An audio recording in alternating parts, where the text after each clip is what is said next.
Bagaimana kabar kalian? Alhamdulillah luar biasa.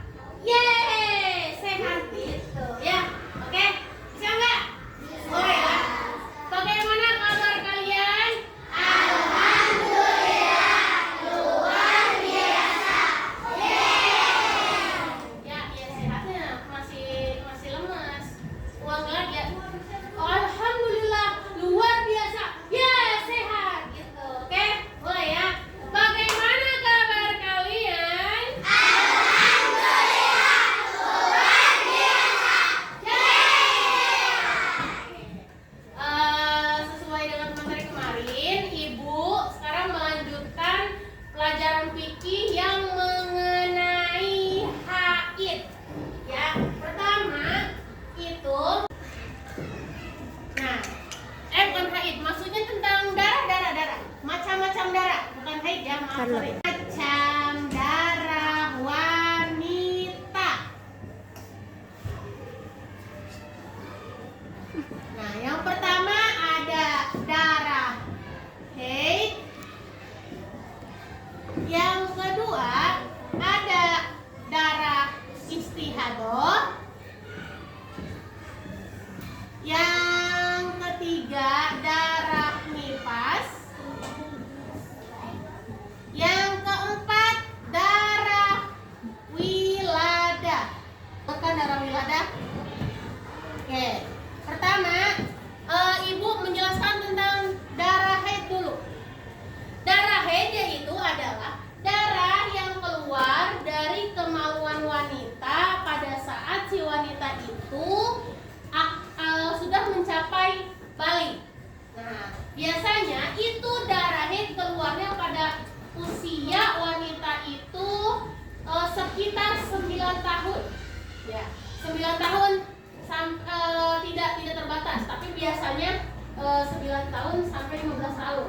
Pokoknya dari 9 tahun itu wanita kalau misalkan keluar darah berarti itu darah haid. Nah, berarti kalau darah haid udah balik. Jadi kalau udah balik wajib apa? Wajib sholat, terus puasa, terus tadarus Al-Quran dan ibadah-ibadah yang lainnya. Kalau misalkan nih, Ibu, kalau misalkan aku udah haid terus nggak sholat gimana? Dosa kalau nggak sholat. Soalnya kenapa? Yang namanya udah balik itu berarti dosanya ditanggung sendiri gitu. Paham ya? Darah haid itu adalah darah yang keluar dari kemaluan wanita pada saat si perempuan itu mencapai usia balik. Itu darah haid. Terus yang kedua darah istihadah. Darah istihadah itu adalah darah penyakit. Nah, darah penyakit itu kayak gimana sih, Bu? Jadi misalkan nih si A misalkan ya. Contoh misalkan siswa A pertama kali haid. Nah, batas capaian haid itu 15 hari 15 malam. Berarti kalau 16 harinya dia masih keluar itu bukan haid lagi, tapi istihadah. Wajib sholat. Jadi kalau darah istihadah darahnya masih keluar pada 16 harinya, itu dia wajib sholat. Wajib mandi wajib atau mandi besar. Nah, pas 16 hari si wanita itu wajib mandi besar, lalu laksanakan sholat. Ibu, sholatnya gimana kalau lagi keluar darah? Jadi kalau yang keluar darah istihadah, si wanita tersebut sholatnya pada saat sudah masuk waktunya. Misalkan waktu zuhur itu misalkan jam 12.01. Nah, jam 12.00 si wanita itu sholat. Jangan sholat dulu. Nanti kalau udah menunggu waktunya baru boleh sholat. Dan sebelum sholat itu darahnya harus dicuci dulu. Loh, kalau misalnya yang darah istihadah, boleh nggak si wanitanya sholat jamaah? Kalau misalnya jangan. Soalnya kenapa? Khawatir si darahnya keburu keluar banyak. Gitu. Paham ya? Nah, itu darah istihadah. Yang ketiga, darah nifas. Yang darah nifas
jelaskan. Mudah-mudahan kalian bisa memahami. Jika ada yang belum memahami, nanti di luar kelas boleh menanyakan sama ibu.